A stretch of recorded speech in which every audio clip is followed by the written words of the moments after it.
Hello, it's Molly Reamer with Bridget's Grove in 30 Days of Goddess, and this is just a quick little video about how I use my Womanrune Datebook for Word of the Year journaling. And I got a couple questions about this recently from a couple of different people, and I decided I should go ahead and make a quick little video while I'm still getting my Womanrune Datebook off to a good start for 2023. So I have been using Womanrune in some way for journaling for almost 20 years. When I first used to buy them, I used the little squares. I've never used it as a date book. So I've never used it as a planner or to keep track of appointments or anything like that. Instead, I use it for,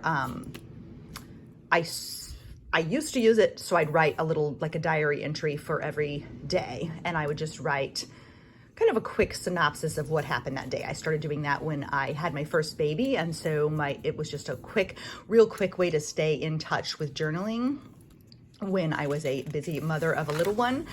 And then as time went on, I started to use other journals and my journaling practice got more extensive again. And I thought, well, I felt like I was duplicating my effort. So I was writing the same thing kind of too many times in multiple different journals. And I thought, I'm going to use this as a dedicated divination journal. And so then I would just keep little notes in each place on the cards I drew from each deck. And then about, I don't know, 4 or 5 definitely more than 4 years ago. 5 or 6 years ago, my word of the year was magic. And I started using my Womanrune as a word of the year journal. And so I'm just getting this one going. I usually keep the previous years going all the way until the 31st. So my 2022 book has it all filled out to the 31st, and then I start the new one on the 1st. And so that leaves you with a couple of pages with nothing there. And I have come to see that that is okay. Like there's a, part of me in the olden days might have wanted to duplicate it or go ahead and fill this up anyway. But the current me just starts where she is with what she has. And so I start with the 1st. Anyway, the magic word, my idea for my word of the year journal for the year that my word of the year was magic, was I'm going to use the Womanrune to keep a daily note about what I experienced that day that was magic. That's what I kept. That's what I decided to do. And it was such a powerful practice that I have continued ever since then. I have never stopped writing my little magic note for the day. And that's why the 30 Days of Goddess prayer books have a space for the magic moment of the day, because I found it is a very powerful practice in and of itself to write a little note about what magical thing you experienced that day. And it hones your attention, hones your mind, hones your brain, alerts your vision, expands your awareness to keep your eyes open for the magic of the day, because you want to find the moment. And so sometimes it can be kind of hard to reach for. You can kind of work hard to find the magic moment. But very often, if you are alert for it, it just happens and you spot it. So we're at the beach now at Dauphin Island. And so this morning there was a fog bow out over the dunes. And then we saw a kestrel on the wire. And yeah, so those will be my magic moments of the day. And then how I expanded it, this is getting kind of boring on the same page, but in how I expanded it since then is I continue to make my magic moment. So I have been writing that down for, let's say, 5 years steady. And then you get to the end of the year and you have 365 magical moments written down or more, because I often write more than one per day. And then I decided to continue that. So the next year, my word of the year, after magic, what was my word of the year?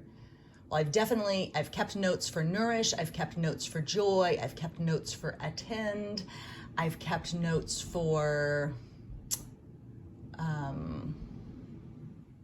ease and devotion. So I've kept notes for all of those. This year, my word of the year is center, and I'm still trying to figure out how is that gonna look for me for, what am I going to write for my center moment? Because basically how I re-center every day is almost the same. I come back to center, I return to center through 30 Days of Goddess and my 30 Days of Goddess prayer book. And that practice, that's how I come back to center. So I'm not sure if I'm going to have anything new to write. Though that said, literally every day in my desire map planner, the first thing on my list, I write walk and write, and I literally as my first thing to do, and I literally have that first on my to-do list every single day for a year. And then so I've been writing walk and write as the first thing on my list for probably 3 years in a row at the top of the list, and it just never changes. I just write the same thing every single day, and it's part of its own like affirmation. So anyway, back to the wee moon and how I use it.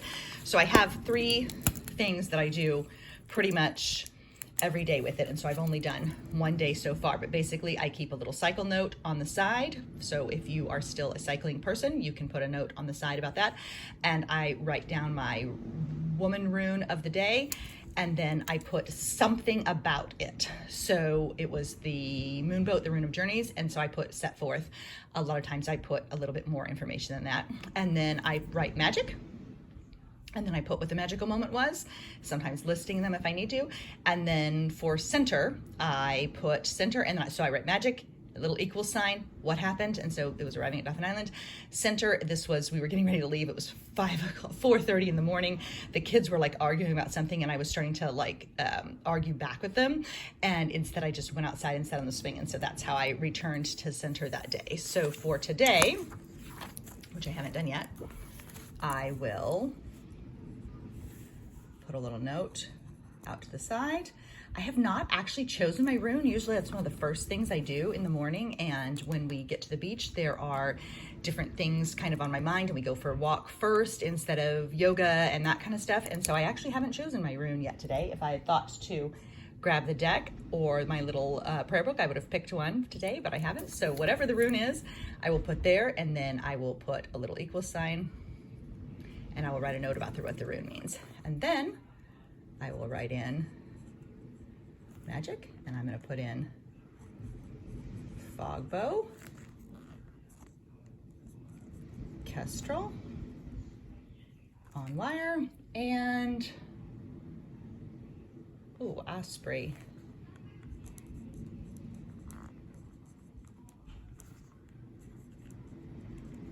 Above the water. And then I will write center, and then I will start to write whatever the centered moment is. And I think I'm gonna go with, I have just been down on the sand, and I'm gonna put lying on my belly in the sand. So that's gonna be my center moment. And then basically I just keep going. That's pretty much what I use. That's pretty much like the 4 ways that I use it.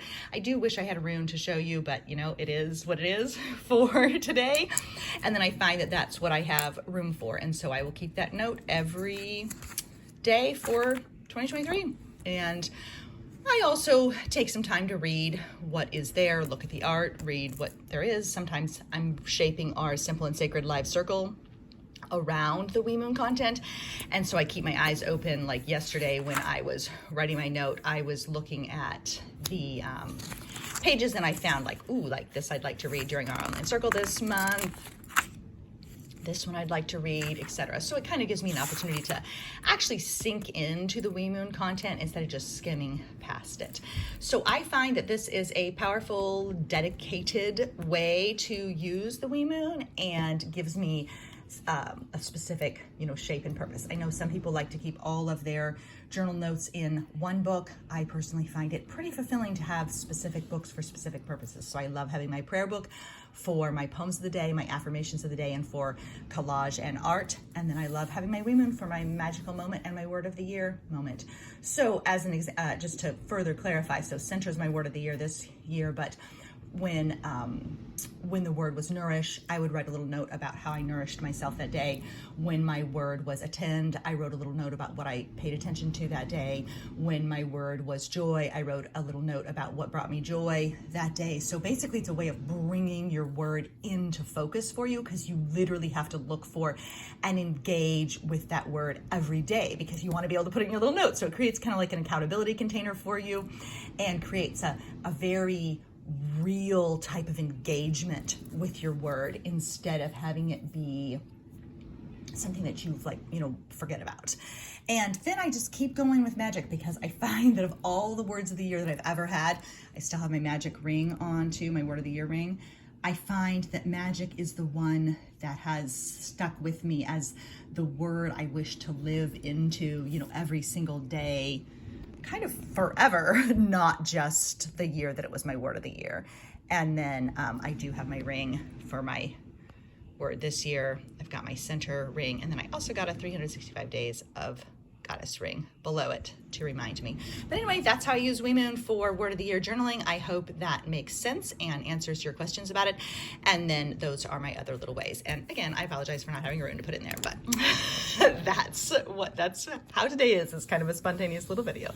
So thanks for watching, and you can make sure to go to 30daysofgoddess.com for more journaling resources, videos, etc., and resources for daily practice. Thanks for being here. Bye-bye.